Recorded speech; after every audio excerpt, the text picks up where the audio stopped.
there are people who read your report and your committee's report and concluded there were traitors sitting in Parliament.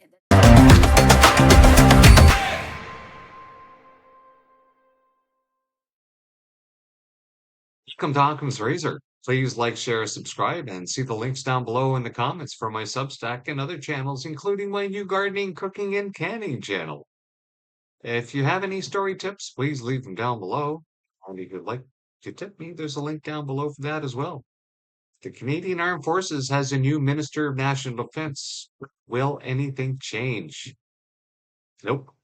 In fact, they're doubling down on their cultural Marxism and still require 3 COVID medical treatments to be considered fully jibby-jabbed in accordance with the CDS Directive.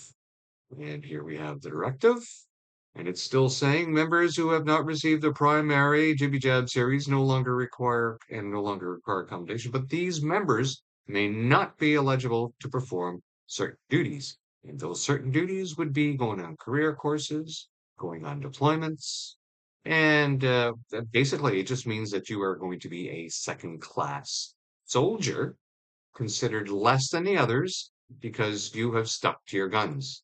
And here we go, Annex A, you still require 3 jabs. Receive 3 doses of any covidity, stupidity, jibby jab, regardless if they are HC authorized vaccine or non-HC authorized vaccines. All right. And why is that still a concern? Because we are talking about the new Minister of National Defense. Well, as we know, if you've been following the news this week, there has been some new issues. Yes, the Food and Drug Administration will not approve covidity, stupidity, jibby jabs for any Americans absent trial data showing that the benefits outweigh the risks. Moving forward, the FDA will adopt the following COVID jibby jab regulatory framework on the basis of immunogenicity, proof that a jibby jab can generate antibody titers in people. Right? It's got to work. The FDA anticipates that it will be able to make favorable benefit risk findings for adults over the age of 65 and for persons above the age of 6 months with 1 or more risk factors that put them at high risk for severe stupidity outcomes, such as asthma or cancer. FDA Commissioner Dr. Marty Makary and Dr. Vinay Prasad, head of FDA's Center for Biologics Evaluation Research, wrote in the New England Journal of Medicine article. There's a link here to Epoch Times. You will only be able to read that if you have a subscription to their service, but the story can be found everywhere else. Basically, what it is saying is that these were never safe. These were never safe at all. And why is that? Well, let's look here.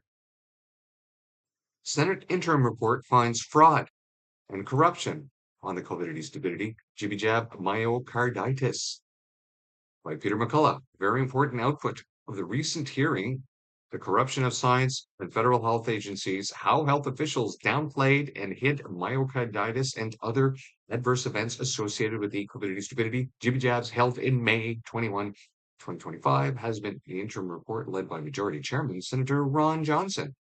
This report covers who knew and when, as young individuals, began to die from the covidity, stupidity, jibby jab, myocarditis.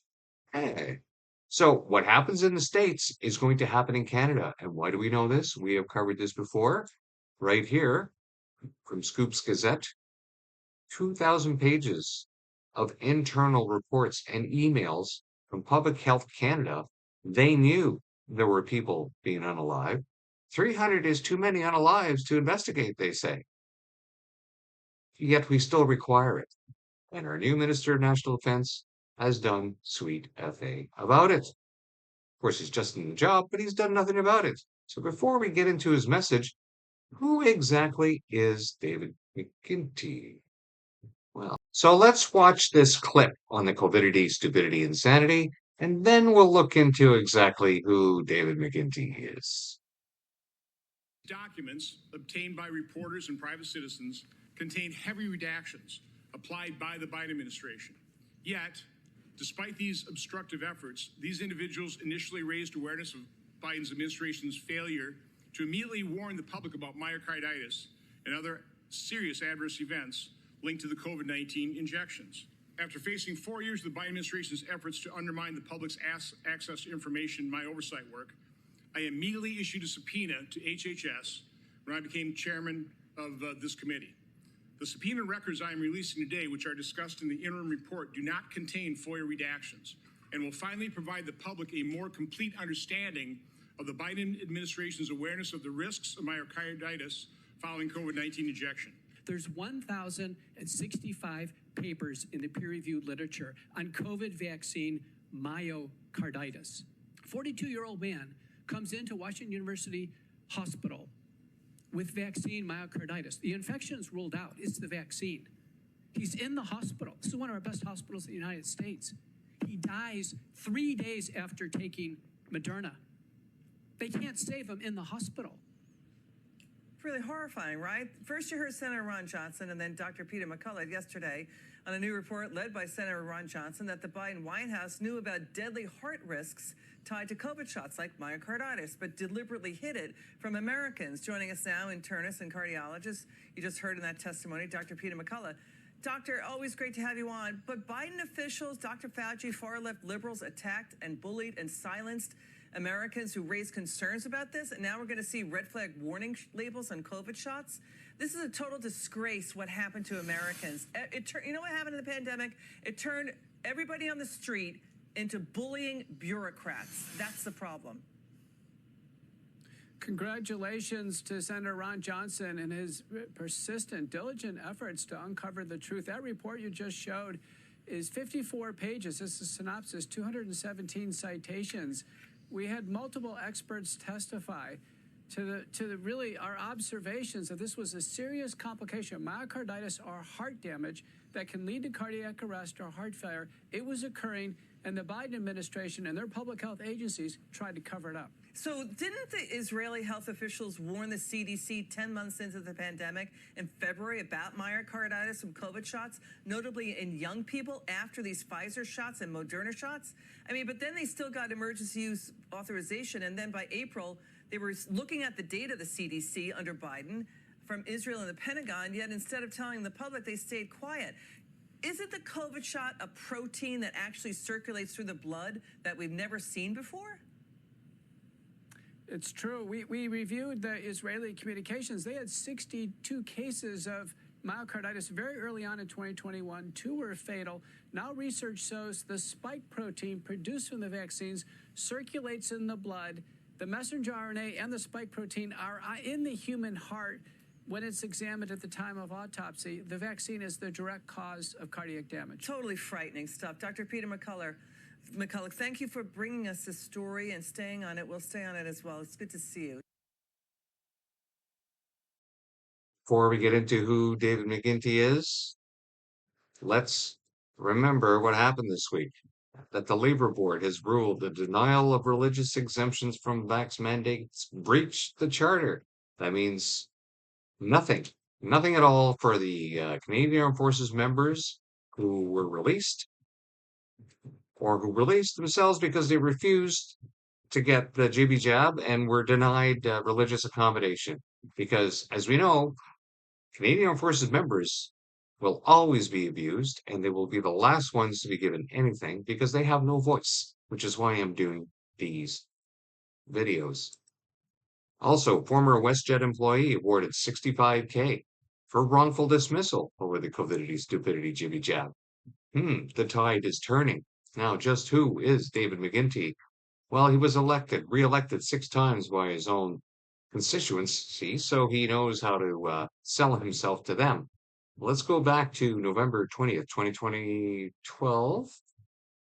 Following a meeting in the National Resource Committee, McGuinty stated, among other things, that Conservative MPs were shilling for the oil and gas industry and did not belong in the national legislature and should go back to Alberta. Now, he apologized. Subsequently, he was absent from the House for a week, waiting for the scandal to blow over, because back then, of course, there weren't that many crises around, not like there are today under the Liberals. There's practically a crisis every single day, so they can keep you off your right foot and onto your left foot, thinking only in binary ways and thinking in fear, not knowing what's coming next. This is all that they do. But regardless, He was obviously quite the bigot right here, right? Go back to Alberta! That kind of thinking doesn't go away. This epitomizes exactly who these liberals are. Let's look at a CBC article here. Now he's inheriting quite a mess in the armed forces because recruiting is in the toilet, right? Interview evidence shows that there is a perception leadership is prioritizing culture change over critical operations needs like ammunition and equipment. And what culture change are they talking about? Well, let's go back to his letter, his message. Message from the new defense minister. It's always the typical same form. I went through a lot of ministers of national defense in my 38 years, and every time they come in, they have the same kind of form letters, and they try not to say much, but he did say some things. Defense Steve, it is a profound honor to have been appointed as Canada's Minister of National Defense. We say otherwise. The Canadian Armed Forces and the Department of National Defense have a proud and enduring legacy of service to our country. It is a true privilege to join you in this mission. Your professionalism, dedication, and tireless efforts are fundamental to safeguarding Canada's security and upholding the values we cherish both at home and abroad. And just what are those values, I wonder? Because over the last 10 years, the Liberals have proven that they do not hold the same values as the majority of Canadians. In fact, they have gone out of their way to inculcate and indoctrinate a specific set of values, changing the values that we have because they're never happy with what we have. They always have to change everything. See, we are living in an increasingly dangerous and divided world. Yes, we have never been more divided than we have before since the Liberals took over the last 10 years. Now, more than ever, Canada must reaffirm its sovereignty and invest in its defense. Wow, no. The time was to continue to invest 10 years ago and not use the Canadian Armed Forces as lab rats for your jibby-jab experiment and your cultural Marxist indoctrination, which is now having people flee the armed forces. The threats we face require us to be vigilant and prepared. We must continue to defend our democracy from foreign interference and ensure Canada remains strong and free. Really? Foreign interference, you say? Well, what has McGuinty's job been for the past, I don't know. Let's see, take 6 years? Going on 7 years? What has your job been? Oh, that's right. I believe you are the NSICOP chair. Let's watch this quick video here as he explains what his job is and what they do in NSICOP. And you will see that as we go through a couple of the reports afterwards, that really it's just a scam. It's a complete sham. This committee they will put out reports and they will create their own jobs. They will create their own investigations. They will do a lot of recommendations, but the report absolutely has the NSICOP has actually no ability to actually affect any change, except for making sure that people stay quiet, especially if they want to say anything that might embarrass the Liberals. Let's watch the clip. Membership on this committee is a very big responsibility. All of us were subjected to security checks, swear an oath, and we are permanently bound to secrecy. We are cleared to see the most classified information, and we would be subject to criminal sanctions if we inappropriately disclosed information, including in Parliament, because each of us are required to waive our parliamentary privilege. NSICOP has a broad and strategic mandate. We can review the overall framework for national security and intelligence in Canada, including legislation, regulations, policy, administration, and finances. We can also examine any activity carried out by a department that relates to national security or intelligence. And finally, we can review any matter relating to national security or intelligence that a minister refers to the committee, including, of course, the Prime Minister. In order to do this work, we are entitled to receive any information related to our mandate, with 3 exceptions. We cannot see material which Cabinet uses to make decisions, known as Cabinet confidences. We cannot know the identity of confidential sources or of protected witnesses. And we can't have information related to ongoing law enforcement investigations that may lead to prosecutions. Now, allow me to discuss what we do and how we do it. Our Act requires us to submit an annual report to the Prime Minister, presenting the reviews we conducted over the previous year and our associated findings and recommendations. We can also submit a special report at any time if the committee feels that an issue, activity, or event warrants its attention. In our first Let's look at some of the reports that McGuinty put out as the head of NCCOP.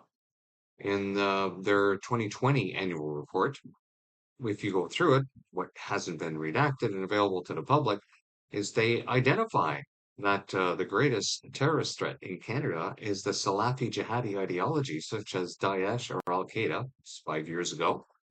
They posed the greatest terrorist threat in Canada in 2018. While Daesh and Al Qaeda have been relatively weakened in the past 2 years, they continue to pose a threat to Canada and Canadian interests domestically and abroad. At the same time, CSIS has uncovered extensive ideologically motivated violent extremism activities in the past 2 years, notably right-wing extremist groups, as demonstrated through online activity and physical attacks. Well, the only physical attack that they can actually point to was the 2018 van attack in Toronto by self-identified celibate. So, of course, they identify anybody who acts like that as the incels as being far right or right wing. Therefore, anybody who's conservative will be identified with them. So they made great hay of this for quite a while. But as you can see, they did state that the greatest threat is apparently Islam, of the Salafi jihadi ideology bent of that sect. So, but of course, we only have to worry about right-wing people, not the Salafi. So, what do they do since that time? Well, they mass immigrated mountains of people, probably in that same ideology, and now we see them parading for the past year and a half in the streets, calling for the Jews and other violent activities. In fact, they have conducted violent activities, and in fact, the police have been ignoring that. But hey, that's not really a security issue. It's just the right-wing extremists, right? Of course, because we know that there have been a lot of issues with foreign interference in Canada. And what have we done about it? Well, we put it in these reports, right, with recommendations. And yeah, so there was that. And let's see the following report. More recommendations, allegations associated with what do we do for security? We just do recommendations. Yeah, we do recommendations and nothing happens. And the next one, that's, what does it say here? Prime Minister may, after consulting with the chair of the committee, direct committee submit to him or her a revised version of the report that does not contain information the Prime Minister believes the disclosure of which would be injurious to national security. So there you have it. It doesn't matter what the NCCOP pushes or recommends. It will never actually end up in disclosing anything of relevance if it's going to embarrass the party, the Liberal Party, which is the whole reason behind NCCOP, right, was to shut down any discussion that might make the Liberals look bad. And why do we say that? Because they're getting worried. They're getting worried because they're running out of cops. And cops don't want to join, just like people don't want to join the military. They've had, 6% deficit that they can't catch up on. So they're thinking it's going to be a security issue. So what have they done? I'll tell you what they've done. Let's go right back to the letter.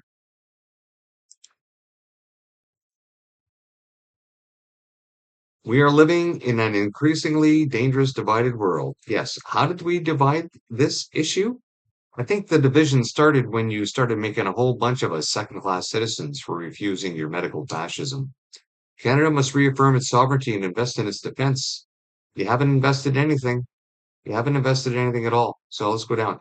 Canada is a sovereign nation, but that sovereignty is under new and growing pressures. As an Arctic nation, we must protect our northernmost regions and strengthen our presence in the warming Arctic. This work must be done in close collaboration with Arctic and Northern Indigenous people, recognizing their leadership, experience, and rights. Right? Because it's all about recognizing people. So you had 10 years. You had 10 years. How many normal exercises have you done during the summer? Just the one?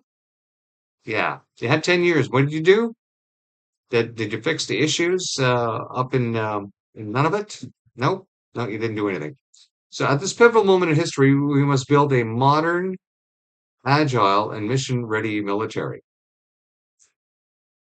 One that reflects Canadian values and is equipped for the challenges of today and tomorrow. Canadian values again. What are those values? Well, let's go look at what the values are. This is the values and ethos page. Now, this is just an amalgam of other information from other pages, from other publications that they've had, but it's all the same. So we'll go down here. See, gender inclusivity, right? This is now one of the values and ethos in the Canadian Armed Forces. It's also one of the values and ethos having been brought into the RCMP. And these values and ethos of gender inclusivity, diversity, equity, inclusion, all the cultural Marxism has also been brought in to the committee, the NCCOP committee. In fact, in every report, they keep referring to the fact that they need to be more diverse, equitable, and inclusive, and then do these recommendations, and then the next report comes out, and they're like, yeah, we're still looking into it, and the next report comes out, and oh yeah, we're still looking into it. So like anything else, it's just a lot of fanciful bluster that keep repeating the same phrases, the same words over and over again, but really mean nothing except for the fact that if you are white or heterosexual, you are a second-class citizen and you need to be pushed out of the military. Why do I say that? Just read what they say. To enable military members to express their rank in a way that best matches their gender and in an effort to provide a safe and inclusive environment, all our members, regardless of their present gender identity, gender inclusive military ranks have been included as well. What does that mean? What does that mean?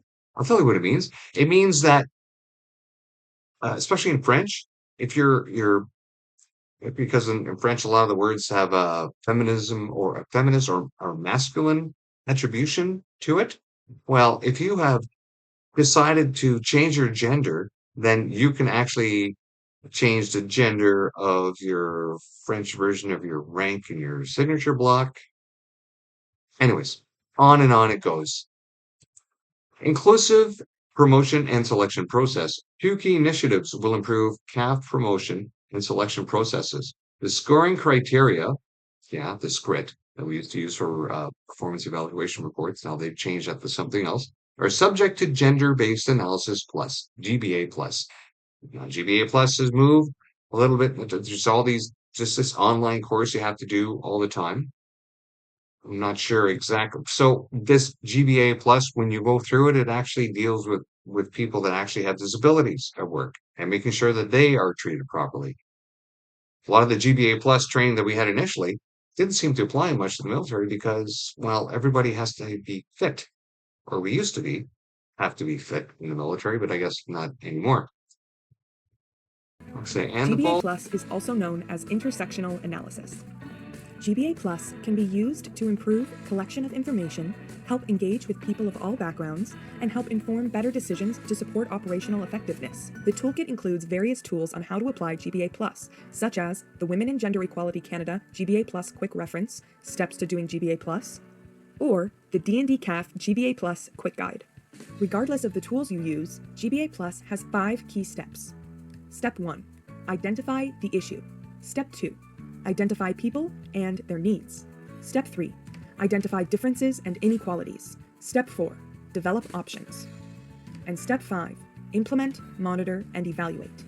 GBA Plus is a tool that can help us be more aware of how social identity factors impact the needs and inequalities experienced by people and communities so that we can make decisions and take actions that address these needs and inequalities. And the national selection boards now feature procedural improvements, including bias awareness training and mandating that one voting member be from an equity-seeking group. Senior leadership appointments and promotions will be subject to additional evaluations, including a 360-degree assessment. So I've looked at this in a prior video, and basically what this assessment says is that if you believe that heteronormativity is a normal thing, that is, that the primary purpose of nature is procreation, and that needs to occur with binary sex, male sex and a female sex, for that to occur. If you believe that that is the normal way that nature actually evolves and that society should be in order to propagate its own species, you're wrong. You don't belong in the military. You are evil. You are heteronormative.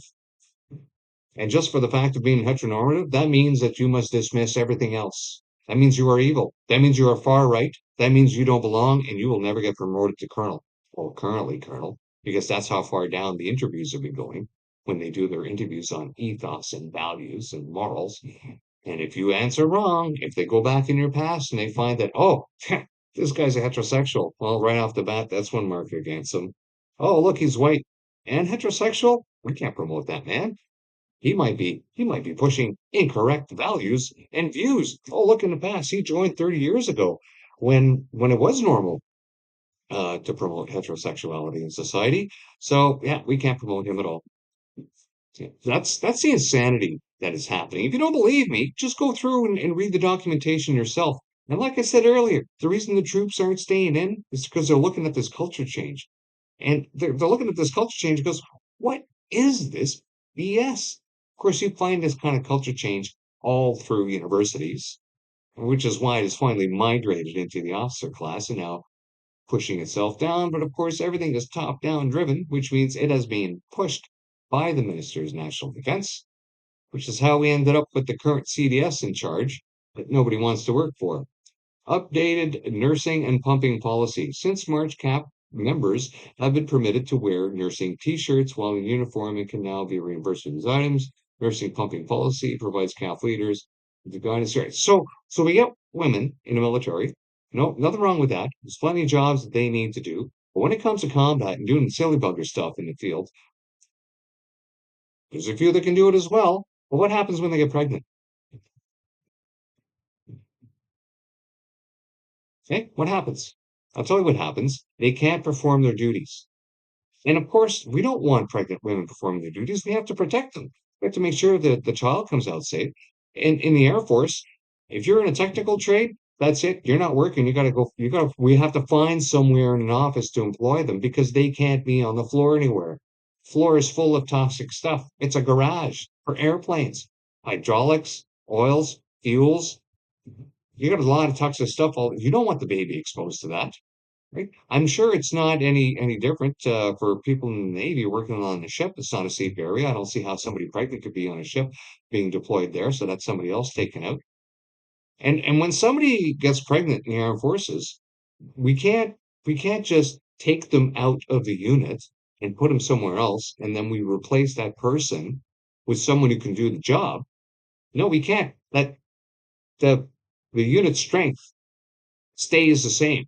So the more women you have, the more pregnant they get, which I fully encourage.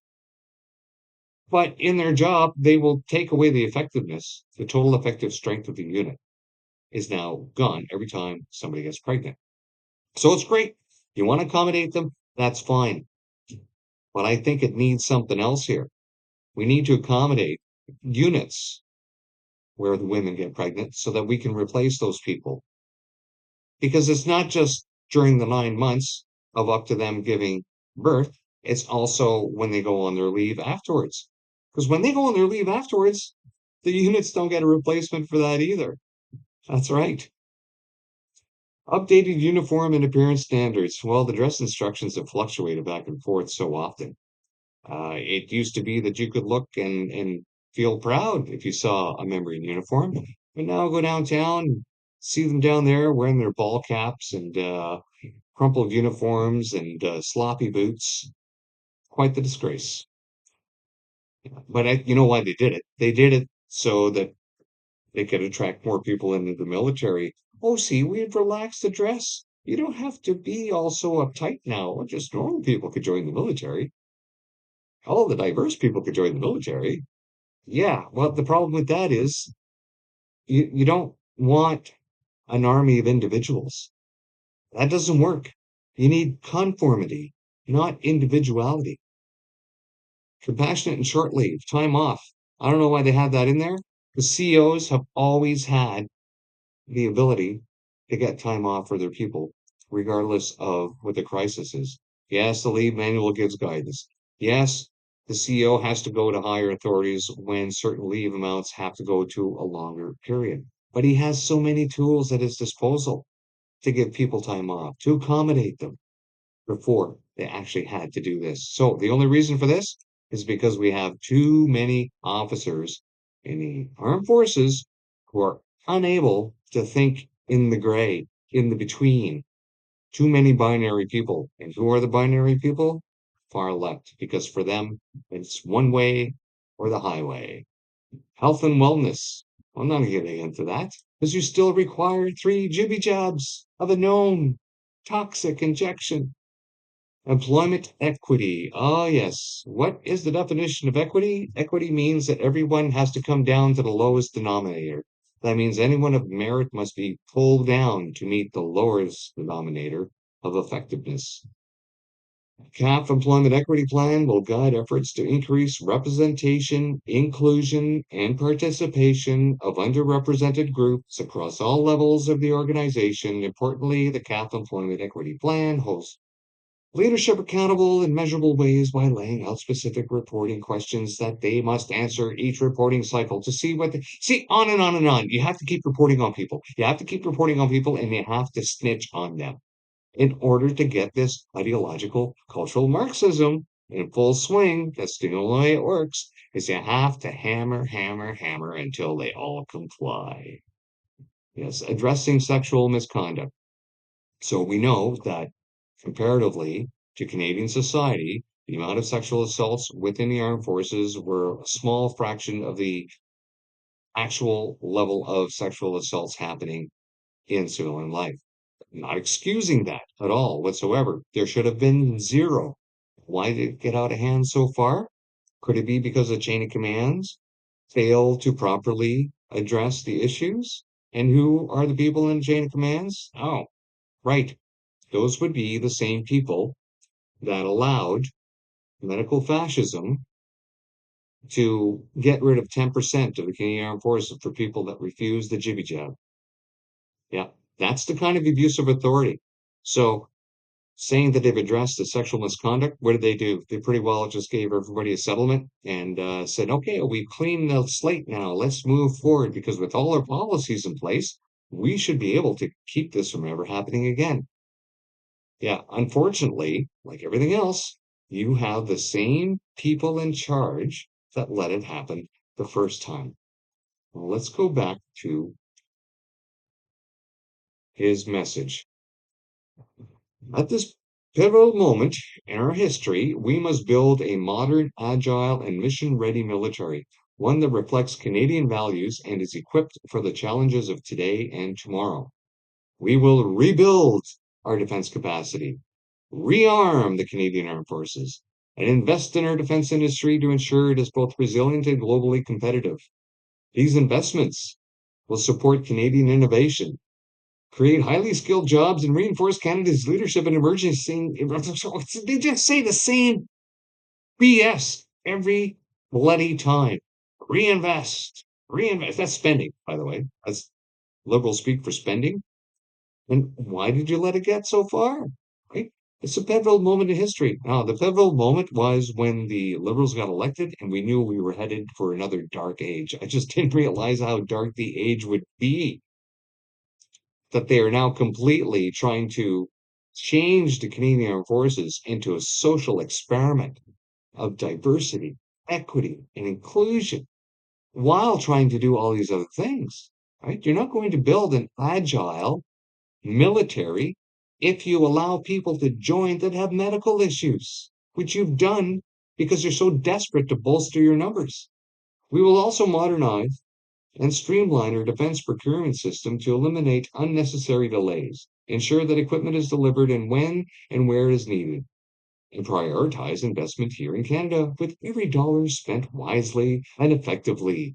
Yeah, right, wisely and effectively. The government that printed $1 trillion, or at least $500 billion, but spent $1 trillion, adding so much debt that the GST collected doesn't even cover the debt interest payment. And you're going to tell us that you're going to streamline our defense procurement system? Yeah, by streamline, they mean being able to more efficiently get friends of liberals into contracts to get them rich, just like they recently did, because the Canadian Armed Forces uses DRIMIS, which is a system of SAT. It's the all singing, all dancing, all knowing, everything program that does everything. Finance uses it, procurement uses it, so does aircraft maintenance through a series of notification work orders that they use within the DRIMIS. They got it all worked out. I was part of that program. We actually brought it in, and we started off on the C-130J. They were the first fleet to do it, and it started going out to other fleets, and all of a sudden it stopped because the program ran out of space. Or they decided not spending more money. I'm not sure, but from what I'm being told, there's no more room in DRIMIS to accommodate any new aircraft. So, fortunately, the Armed Forces, Air Force still has an automated data for aircraft maintenance, the older Atom system built on Oracle. No, they couldn't go back to Oracle, a system that was proven and built from the bottom up specifically for multiple fleets, to accommodate multiple fleets. No. The Liberals came in and said, no, in the interim, we want you to give a contract to our Liberal friend right there, and he will manage a new electronic system. Well, we don't care how much more it costs because we're investing, you see. We're investing with our buddy who's going to make all the money, but we're investing for you. Now, of course, you're not going to be able to find that information anywhere. This is information that was shared to me and aside from people in the system. So until we actually get some proof, it's just hearsay. But it's out there, and you know it's there. So, most importantly, we will put people first. Oh, yeah, you'll put people first out the door who refuse to get injected. That's what you're going to put people. Across this country, brave individuals have put their hands to serve. Yeah, 70,000 plus tried to join last year, and your recruit system is so bloody broken that you only let in a handful of them. And the handful that you did let in was from a year and a half before, because that's how long it takes for you to process people into the military. Not that I want anyone joining. We asked a great deal of them, and in return, they deserve our full support. That means providing the right equipment and training, improving military experience for members and their families, and making Canadian Armed Forces one of the best workplaces in the country. It also means ensuring compensation reflects the sacrifices our people make in defense of Canada. I can't believe he said this. Ensuring compensation.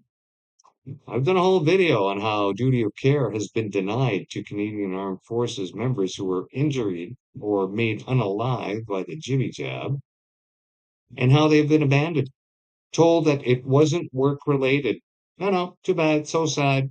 Everyone had to take it, not work-related. You're not getting compensation, and neither is your family, by the way.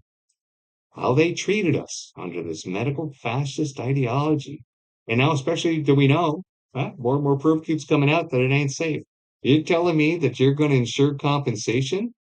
You're going to ensure compensation? No. You guys are a bunch of liars. This is full deception. Our plan will put Canada on track to exceed our NATO defense spending targets. Yeah, you can spend all the money you want, but if you don't have any boots on the ground, you don't have a military. All you have is expense account. Our plan will put Canada on track. Yeah, I'm sure it will.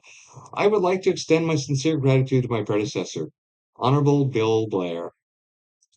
Oh, Billy, for his leadership and dedication to administer national defense. Yeah, so Bill did nothing.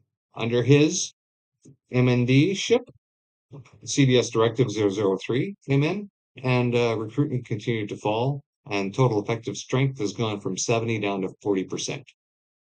So You have deep respect for him, do you? And you believe that that kind of military remains a force of peace, stability, and security in a rapidly changing world? Yeah, you guys aren't adapting to the changes because woke is over. Woke is broke, and you're broken the military. David Joseph McGuinty was born February 25th, 1960. He's currently a Canadian lawyer and politician. He's an educated man. He went to the College of Agriculture. He went to the University of Ottawa, specializing in diplomas of civil and comparative law. And he went to Sherbrooke, University of Sherbrooke, where he achieves a Bachelor in Laws at the University of Ottawa, and finally a Master of Laws at the London School of Economics and Political Science. He has zero experience when it comes to the military. None whatsoever. Again, he's been reelected 6 times, so he knows how to work his constituents. If we go back to 2012, here he was in a bit of a controversy. Following the meeting of Natural Resources Committee, McGuinty stated, among other things, that Conservative MPs were shilling for the oil and gas industry, did not belong in the national legislature, and should go back to Alberta. He subsequently apologized and then had to absence himself from Parliament for a week until the story went away. But the stink of this still sticks to him because he's obviously a bigot when it comes to anyone from the West or anyone from the West who disagrees with people in Ottawa. And this man is very much an Ottawa man. But what's even more disturbing about the new Minister of National Defense is that he is one of the people that have been accused by the RCMP whistleblowers in the ongoing issue of foreign interference that we have to wait for the next election, hopefully if the government changes, to find out exactly who those foreign agents are. If you will recall, there was a letter published by 2 RCMP officers, one serving and one retired. Here they mentioned David McGuinty failed as chair of NCCOP and recently Minister of Public Safety to address improper actions of CSIS for withholding critical national security information from an RCMP investigation, failed to protect Canadian charter rights, and failed to address risk of Canadian citizens abroad. Now, if you go through and you read these letters, again, all these links will be available in the comments. You will find out exactly what they did, what they're referring to here in for refusing to address that specific issue. But remember, NCCOP is the organization that they keep insisting that the leader of the opposition join so that he can be muzzled, so that if he finds out through the NCCOP who the foreign agents are, who the foreign interference people are that got reelected into government, because we still don't know who they are, he can't say anything, because if he does, according to NCCOP, whose only purpose really is to clamp the mouths of people, because everything else has been redacted. Everything else they say, we don't even know if it actually happens, and all they do is do recommendations, so they have no power to actually do anything except point to somebody to make sure they get arrested if they say something that embarrasses the government. So all of this is not taking us anywhere. And the Minister of National Defense that we have currently right now had the opportunity to ensure that these foreign agents that are serving their government were dealt with. But that was never the purpose of NCCOP. And of course, we know that David McGuinty would never do anything to embarrass his party after being reelected for them 6 times. He is not someone, I believe, will be doing a good job for the military, because the last handful of Liberal Minister of National Defense we have all been horrible. And how do we know? What's the state of the armed forces right now? Is it any better than it was in 2015? Nope. Nope, it ain't. This has been Occam's Razor. Thanks for hanging out to the end. I'll talk to you later. Bye.